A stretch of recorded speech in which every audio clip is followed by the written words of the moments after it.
All right, welcome back. Welcome to Tape Talk. I'm here with once again with Andrew Welburn. We got our conversation went so well that we ran out of time and both had things we wanted to keep saying, so we just rolled it over into a second one.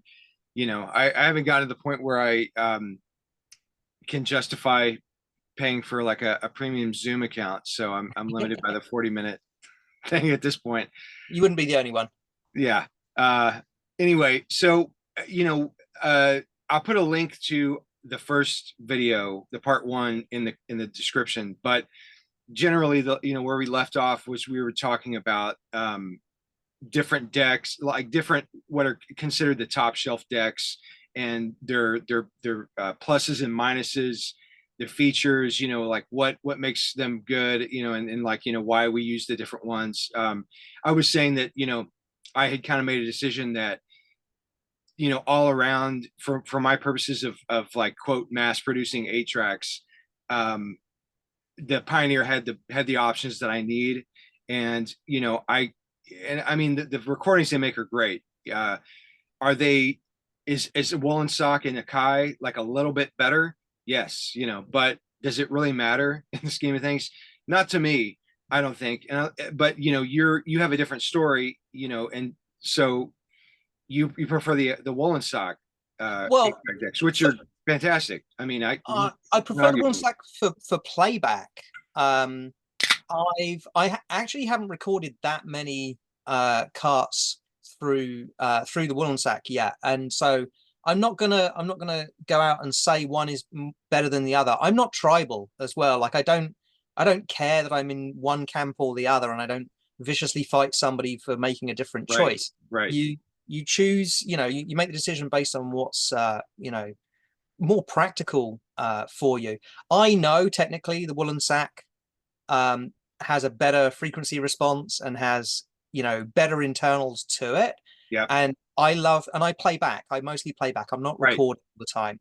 That's what Um, you need. I mean, that's what you want. It's great. yeah, and And the only find reason what works. the only reason why I somewhat harp on this is just the fact that people who are watching this are going to chime in with their 2 cents about stuff, and I mean, I just thought, it's like, if I don't say I have a reason for doing this, it's going to be like, you need to be doing this and you need to be doing that. And, Yeah, I'm not going to and dictate. it's like, and You same with, found what works.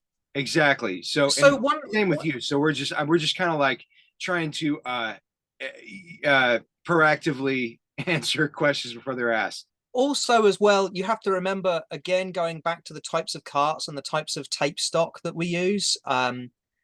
Many different manufacturers use different kinds of tape stock, and uh, the the flux response of the tape that you use is going to be greatly affected by the recording equipment you're using as well. And the woolen sack decks have tape special mode on them for high bias tapes. And one thing that doesn't get looked at a lot is the amount of bias needed for certain types of tapes.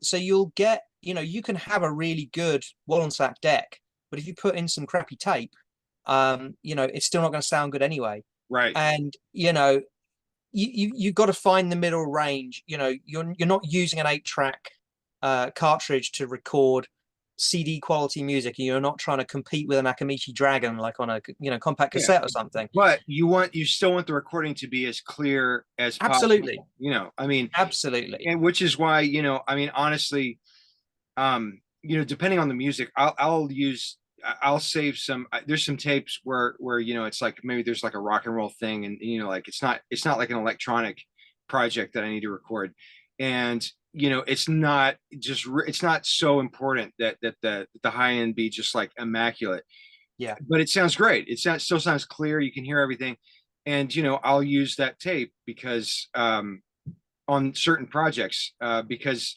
it's fine and it still is like within 90-95% good, and it really doesn't. I mean, I just make a judgment call that it doesn't matter necessarily. yeah.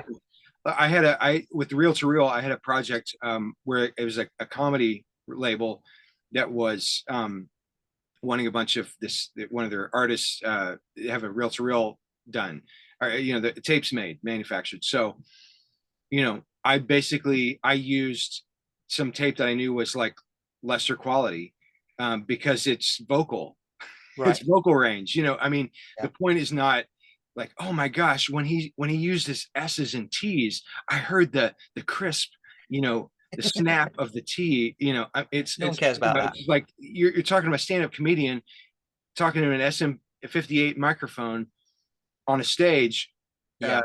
recorded.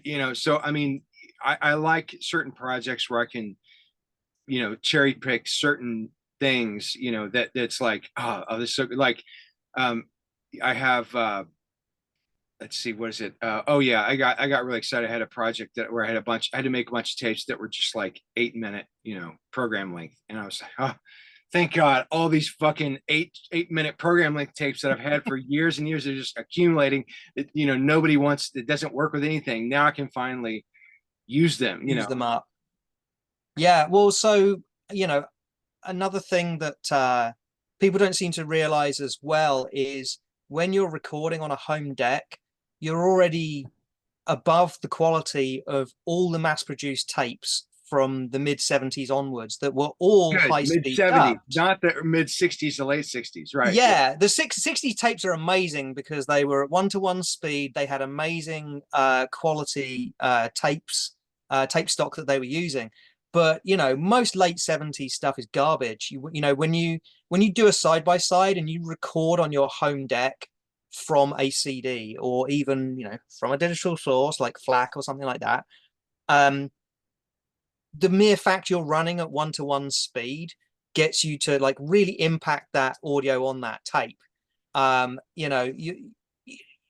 There's no comparison. You listen to anything you've recorded on a home system versus that same recording that's come from an original, let's say mid 70s, Beatles or whatever. It's going to be totally different, and it's going to sound so much better because yeah, it's been recorded at one-to-one. And I don't think a lot of people realize that either. And also, that the 8-track tapes that you're playing from the 70s were mixed to that format. The recording engineers were already aiming at people that were playing back on car decks that had like you know, sometimes or as low as, mono portables taking it to yeah, or something. yeah. I mean, I think the cheapest decks are like, oh god, the real cheapest decks are like 12 kilohertz response, which is just terrible. But like your middle of the road is like your, I think, 14, 15. Um, the audio engineers were mixing down and compressing, the source anyway, because they know it's going to be played back on a 1968, crapmobile Yeah, with a janky. It's the same thing, with compact cassettes. Every band's recording was mixed to the format that it was intended for. So when you sit and record it today on a modern on an original deck, but you're using a modern recording, it's going to sound miles better than what was produced in the 70s. So yeah, yeah, I don't knock any, and you can't get into the weeds on like, how clear does it sound. You compare something that you've created versus something that you literally purchased commercially back in the late 70s, early 80s. There's just no comparison. They're garbage. Like high speed dubbing was how this was done. And what do you you think run, the top speed that they got to? Or was it, I want to say like maybe 24 time, or no, I don't know about 24, but you know how you can tell? The rumble noise that you hear ah, on original tapes, yeah, that rumble noise should be 1 kilohertz. Okay, because interesting. the tape duplication systems that they used responded to usually 1 kilohertz signals. So take the tape that you have that has that rumble noise at the end because you're playing back at 3.75 inches per second. Um, you hear a whoa whoa whoa whoa whatever. Yeah, Record that on a PC and speed that recording up until that rumble strip becomes a one yeah, kilohertz tone. and there's your That, speed. there's your speed. I love it. I didn't. Yeah. Thank you. That's great. I love that little tidbit. Going back to, there's a couple things that I wanted to bring up that we didn't have time for in the last video, and one of them actually has to do with some interactions that have happened in the last 24 hours. Oh, talking about uh, 8track and the fact that the tapes are back coated with graphite lubrication. You know what I'm talking about, right? Barry's post. oh, the Yeah. shedding, yeah. Yeah. And I want to just as before we get into it, I just want to say, what I love, one of the things I love about you is that, and I like that you kind of talked about it or alluded to it in the beginning of our conversation in the last video, was that I mean you spoke about having an emotional response to music and just like hearing voices and stuff like that, but you're also a technician, so that kind of answered in the back of my mind, answered a question I had, because a lot of technicians are just technicians and they don't care about, I mean, like if there's friction in a group over like what, somebody says something.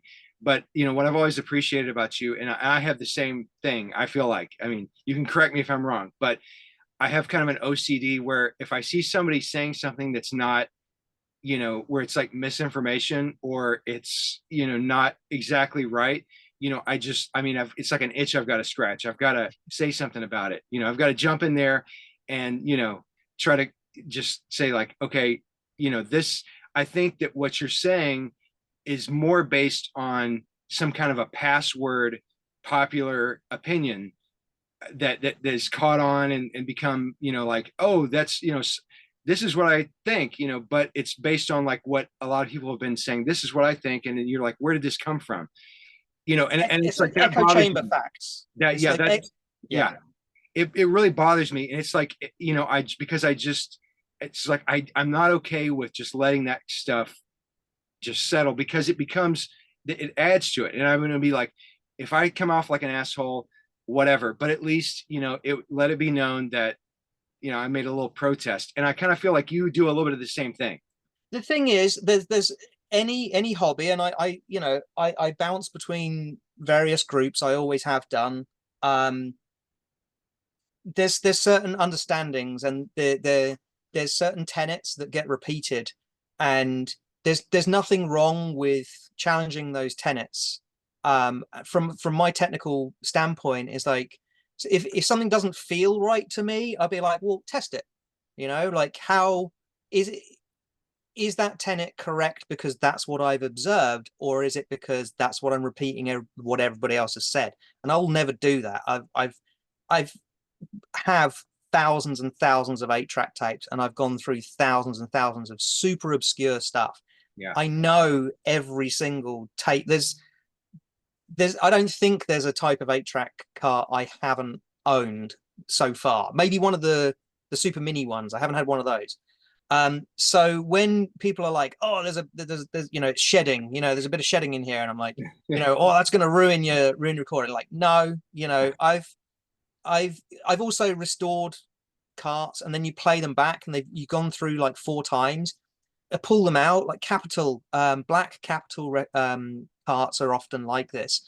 You can pull those out, and some of them, I think, if they've new old stock or something like that, you play them through once, and they were spotlessly clean inside anyway to start with. You replace the foam and the splice, you play it through, you pull it out.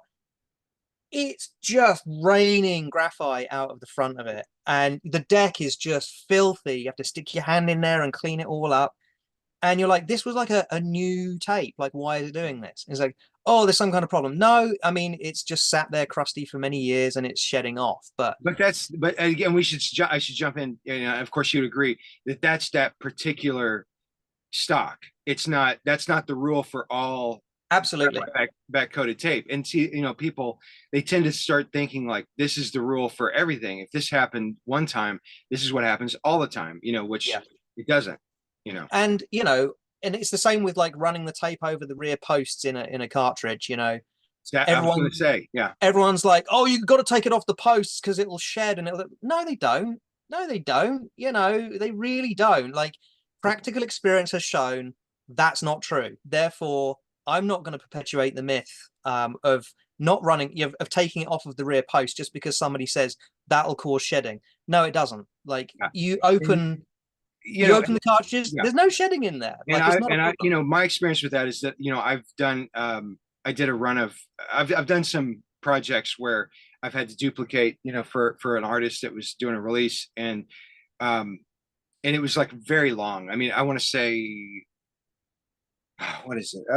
What is it off the top of my? It's over like 120 minutes. I mean, it's like very, very long, and you know, I know that they tended to just put it around the back posts on any release, but definitely on those longer ones, Long ones. it really makes a difference. I mean, it helps. It stabilizes. It's like a pulley type situation where it stabilizes the movement. You And gotta if you look at where the tape is flowing back onto the pack, if you run it round the posts, you're not getting the tension in a small, you're not sandwiching. It's really hard, like an infinite. That's the other thing about 8 tracks. The infinite loop nature of the tape is unusual and has its own problems that you do not see on reel to reel. You can't equate it to any other kind of technology. right, Um, yeah, and so there's a different set of there's a different set of considerations involved. But yeah, for a large tape pack, A, they would use a thinner tape stock, and then B, they would run it round the rear posts. And yeah, they would do that on other regular releases too, because of sometimes the way the spindle table, depending on how far it sits up, what kind of friction that the tape runs over the base of the reel. Somebody sat down and designed that cartridge in a certain way, put it back the way that he designed it, because there's probably reasons that you don't understand why it is the way it is. Don't mess with it, yeah. And and technicians, people who are developing this stuff. I mean, were there some things that they didn't foresee that ended up being a problem?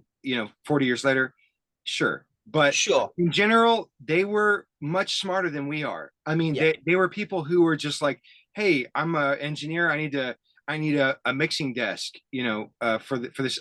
Well, of course I've got to build it, I mean, whereas now it's like I've got to buy it, Right. I mean, they were able. I feel like those people back then had a better handle on um, the big picture, and Right.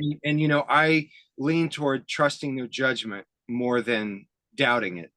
For the rare occasion you might find a cartridge that maybe had a giant recall problem back in the day because it was jamming up, sure. I mean, those examples probably do exist. But I see so many cartridges with different weird ways that it's wound. It's intentional, and it's not just one company, it's several companies, several different methods and reasons. So don't try and second guess that, and put in your own. A lot of people are like, well, works for me, which is Yeah, a lot of people's response to a lot of questions or discussions online. They just go like, works for me, and then just drop the conversation, don't want to talk about it any further. But it's like, well, we're here, we're talking about these things, we're nerding out on these things, let's have a discussion. So I'm always up for discussing something, and sometimes it can be misconstrued as arguing. And to me, yeah, an argument in science is you're arguing the merits of something, and right. you have to talk about the pros and cons of things. I'm not arguing as in I'm angry at you and I'm trying to put my point across. It's like, no, this is an important point. You have to consider that. And then you Right. try and listen to other people's points as well. And, I've mellowed out a lot over the years. And I used to be a real firebrand online. And I was known for running people off of online forums and being I bet. I pretty, bet. pretty opinionated of myself. Yeah. And I really have mellowed in my older years now. And so especially on the 8 track group, there are some people that are, in the community, because we're all just different people anyway. There are some people with some very set opinions, and they will not be told. And I'm like, okay, well, I've had interactions with them. I'm not gonna poke the bear, and if that's what they think, then fair enough. But to everyone else, I'm not arguing this is the way it should be done. I'm saying I try and offer up reasons, or I try and go back to the scientific method every time and be like, here's the evidence. Or I haven't done it as much of late, but I have a huge stock of photos of the cartridges I've opened up and the things I've discovered. And so sometimes I can go back and post a photo and say, well, look, you know, here's this thing happening here, or here's why this is, or, you know, if I had more time, sometimes draw a little diagram on it. And, you know, I'm all about trying to help people understand and not be so dogmatic about their understanding of these things, because I want to see the music continue to be played. I want to see the formats continue. I want to see I don't like waste. I don't like things being thrown Yeah, away. totally. If you want an immediately accessible, you know, late 60s and 1970s music collection cheaply and really convenient, once you've done the rebuilds on the cartridges, and that just becomes a fun thing to do. But from that point, you've, you know, at your fingertips, and other people will say, well, you can get that all digitally, and, you know, and all the rest. I'm like, yeah, but, you know, It's about something else. There's another element. You know, there's a work a work working towards something and a reward for, you know, what you've put into it. You know, that factors in. definitely. And, you know, I have a car with an 8-track player in it as well. So it's, you know, I have a classic car. I want to play my tunes on that, and I don't want to have them get chewed up in the head unit on that. So, you know, I've had to do a restoration on that. Um, I want to be able to, you know, to know and use what I already have. I'm not stuck in the past. You know, I do have modern things, but I don't see anything wrong. Music is music, and there is a lot of good music from years ago that is kind of getting lost. And I don't think a lot of people know. You know, I've got friends that are 10, 15 years older than me, and they haven't heard of a quarter of the bands that I keep talking about, that I have loads of 8 tracks and know their entire collection. And they have never even heard of them. And I'm like, oh my God, but then you're into this. Like, but did you know that, you know, And I want to you I know, want to bookmark just something right there. But you know, about, you know, things that I'm going to come back to things that genres you've gotten into because of 8-track, which I yeah, know is a thing and definitely has happened for me. But yeah, I just wanted to say about just before we leave the graphite issue. You know, we kind of went over to the, you know, another thing, but um, you know, it's funny because I, on that post of Barry's in the 8-track group, you know, I saw that there was some guy who was kind of like try, trying to, you know, funnily attack you. You know, it's like, I mean, if you knew who you're talking to, you know, it's well, anyway. I mean, it he doesn't matter. doesn't, It doesn't matter. It's just like yeah, it's a funny point. But he doesn't know me from Adam. yeah, And exactly. But it's just funny because for me, it's funny for me to know. But you know, it's really, I mean, I just wanted to, you know, I don't think people understand, and it's that whole thing about password, and like new people come in and then they hear some information and they're like, oh, this is gospel. Okay, thank you. I'll take this. And then, you know, they run with it, and it's just like it accumulates and it builds into this tower of, you know, does it matter in the scheme of life? No, but I mean, it's a tower of misinformation. So graphite, I mean, I just want to say, you know, and you can give your input about this, but, and you've seen me say this many times where, you know, the amount of graphite that they put on the tapes, the way I see it is like, well, basically the amount that's needed is just a tiny fraction of what they put on it. yeah, Now you think about, like, you're using this massively long length of tape, you know, just hundreds of feet.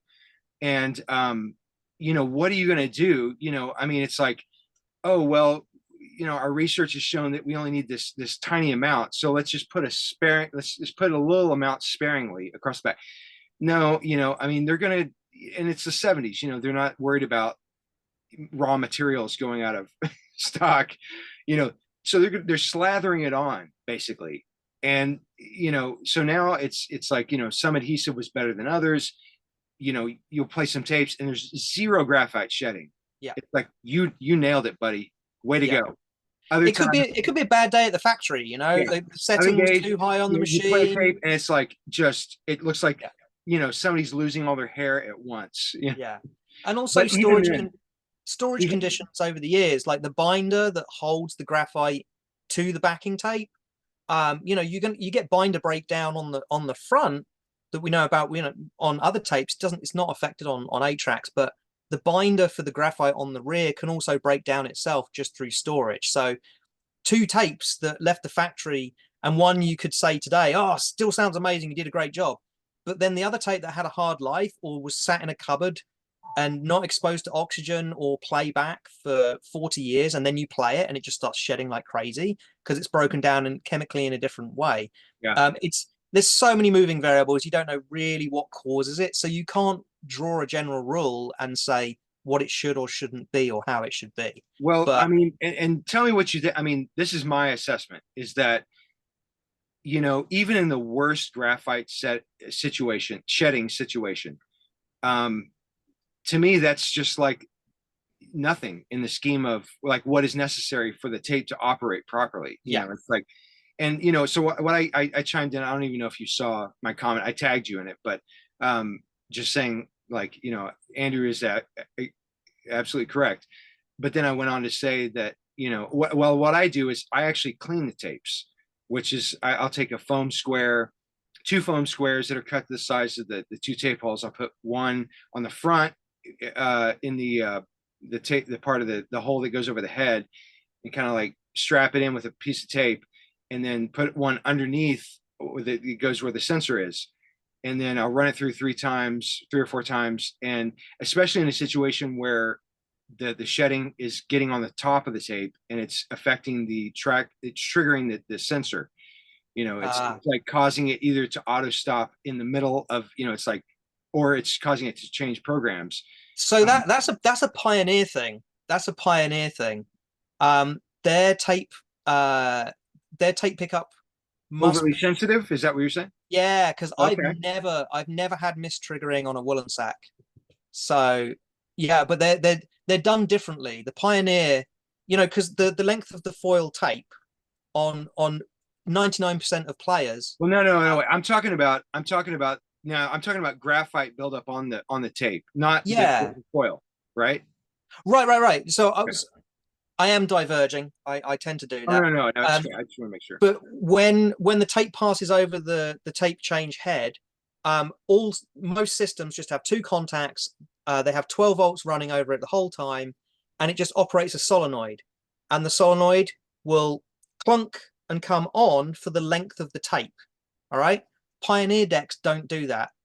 Pioneers are called monostable. All right. So as soon as it detects that the tape has passed over the tape change sensor, it only fires the solenoid for a very specific amount of time, and it does that independently. All other decks they just energize the solenoid for the length of the tape.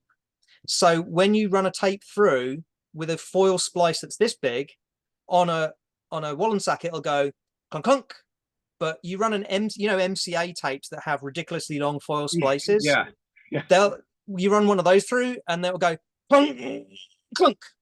yeah, Yeah, yeah. right. And so the Pioneer might be it has an electronic sense circuit, and it may be overly sensitive to graphite on the front of the tape. Okay. But in all other systems, there's 12 volts DC going across your tape change sensor. And so the Like Pioneer it's might more of a be doing it generic kind of application. like Yeah. every deck. It's the Pioneers that have the momentary monostable, because they don't want to energize that the head change mechanism for longer than they need to. They just want it to be a specific. I had no idea about that. I mean, honestly, I've been using Pioneers for like 15 years. I mean, and obviously in my line of work, listening and having other decks is not really been a thing. It's so I've Right. been pretty set on that. But the yeah. So, but when I pull it out after it's falsely triggered, and I look at it and I can see that there is buildup. There is definitely Right. graphite buildup. So, anyway, I've ended up you know, coming up with a whatever way, which, you know, is basic to clean, which is The the cleaning, foam yeah, squares. And, you know, I mean, of course, that's very controversial, you know, I mean, and you know, it's well, I mean, fine. I made a post about it several years ago, and it was like, I think John Constantino like you know, blocked me as a result. I have an Andrew, I've got an impressive list of people who blocked me. It's great. Um, but You're a anyway, controversial figure. but you know, which is funny, you know, I mean, just okay, so I'll make a little interjection on that. Okay, that's another thing is that actually I was going to mention, um, so you know, he makes these new foam pads, and they're perfect. I mean, they are perfect. They work Yeah, fantastically. And you yeah, know, the funny thing is that, you know, I've where I've like kind of chimed in, people think that I have like a problem with him and his pads, which I don't. What, you know, what's ended up happening is I make my own pads. And this is another example of the whole password thing is, you know, it's become a thing where people think like this is what you have to get this thing or else it won't work, you know. And it's like it just like really bugs me because it's like that's not okay. You're right, this is perfect and it will work, but that statement in your notion that you have is not true.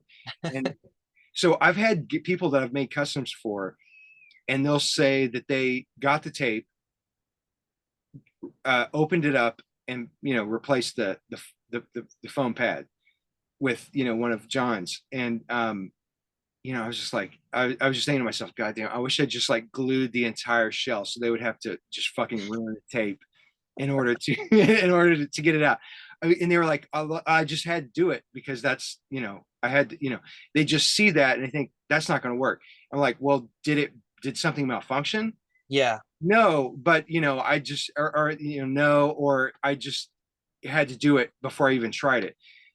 You know, so for what, you know, where I'm coming from is that it's more you know, technically it's more costly. Is it like expensive? No, but I mean, I enjoy making my own pads, and um it's just like pennies compared to, you know, what Right. he charges. You know, at the volume I use, it's just not practical for me. And so it kind of it's irritating to me that there's this thing going around like you need to be afraid of this thing, you know, you get the thing that is guaranteed and is perfect, you know. I don't know that I've So, heard that. I don't know that I've heard that. As my own understanding and being in this, I haven't heard that everyone's like, no, you've got to have these pads or you're going to run into well, trouble. I that's what haven't. people have told. That's I'm just saying that's the response that I've gotten. So, you know, in defending that and just basically trying to say, you know, that's not technically accurate. You know, do people make bad homemade pads? Sure, you know, but doesn't mean that that's going to be bad and that you need to automatically replace these with something that's, and you know, so I guess John just kind of like, I mean, it kind of came across as like me attacking him, which, you know, if you do a search on any of the stuff I've said in that angle, you'll see where I actually will recommend it. I'll say like, hey, if you have the money to spend for this, you know, go for it. But I find it's just an entertaining activity for me to make my own pads, and for what I do, it's economical. Anyway, it just kind of goes along with that Yeah. whole password thing, you know, that You know, I made my own pads for a short while when I was gathering up, and then it got to the point where I was more frustrated making the pads, and then I wasn't happy with the way they turned out, and you know, when I found alternatives, and you know, for a long time, buying pads off of eBay, I would buy from different people, and they were made terribly, and you know, one of them had like a 50% hit rate, and you know, and I was like, I know where they went wrong when they made these, but they don't appear to care to change how they made them and stuff. And it's nice to have just I don't enjoy making pads, so I'm fine with purchasing and throwing them in that's and great. forgetting And about it. you know, you've got to, I mean, like you deal with a high volume for what you do, you still, you know, deal with a high volume of Yeah, repairing tapes and stuff, but it's worth it to you. And going back to what you were saying earlier about, the tenets, I also think I consider myself new to this hobby. I've only been in it, uh, 4 or 5 years maybe tops. In modern times, I've always had 8 tracks, just as a novelty around, but I only really got into it seriously, sort of, it was prior to the pandemic, um, but when you look at the 8-track collecting scene that was going on since the 90s, if you read some of the old newsletters and stuff, what they were doing to keep 8 tracks going, because they didn't have all the other services that we have now and the easiest way to contact everybody, they were doing all kinds of things to make these things work. And and they would quite ritualistically, oh well, that one only made it through a couple of plays and then we had to throw it away. And it's like, well, they were super dirt cheap at the time. Things have changed a little bit since then, but we're coming to a point where there are uh, there are things that we know that work and things that we know that don't. And find what works for you. And if you're happy with that, then fine. I just do not want to get involved Yeah. in like I say, tribalism and being a certain way and saying you have to do it this way. It's like the foam pads thing is can be a gray area. I mean, the pressure of a pad over the head and the wrap around the head, again, it's different because each deck has a different shaped head. Most of them are a certain way. Akai's are really, really pointy because they have glass heads. But your head wrap is a very important thing, as with reel to reel, and the pressure applied on it from these foam pads and the friction behind it, and how your foam pad could trend or you know manipulate the tape in the wrong way across the heads, Yeah. across the tape guides around the heads. There's a lot of things that are involved with it, but yeah, there isn't one answer to it. There Yeah. are some very good Exactly. I mean, solutions. which There is is like kind of there's goes no to the one answer whole, to anything. it's with, unlike other formats, 8-track has lots of opportunity for minor failures that where you're like, did it happen here? Did it happen there? Is Yeah. it in the shell? Is it in the player? Is it in the, is it in the tape? I mean, it's And really, an 8-track relies on that pressure on the head, because it doesn't have all the guides that a reel to reel has. yeah, It relies on head wrap, and it relies on clunky friction based methods for yeah. tape pressure on the head. Oh, And I wanted to say, to what you were saying about how the reel to reel has like multiple tape guides to get it to its align. I feel like there's something in there with the going back to what you were saying about the tape being wrapped around the back posts. There's something relatable in there yes, with that as well. yeah, like if There's, you have a reel, if you have a reel table mhm. that's dancing around, and a lot of them do, if your tape is coming right off of that and it's only going around the pinch roller, well then it's pulling the tape across the pinch roller like that, I love and it. that's Thank you. dragging it over the head, and it's moving it over the head. So you can have a wonky reel table because you don't have that, long tape guides. And if the guides that you have over your head might be worn, because if you play a lot of tapes, you're going to end up wearing out the guides that you have. Yeah. These aren't ceramic guides that like you would get on a good deck. Yeah. These are like pressed brass or something. Yeah. They're Andrew, freaking cheap. listen. I know what you're saying. We got less than a minute.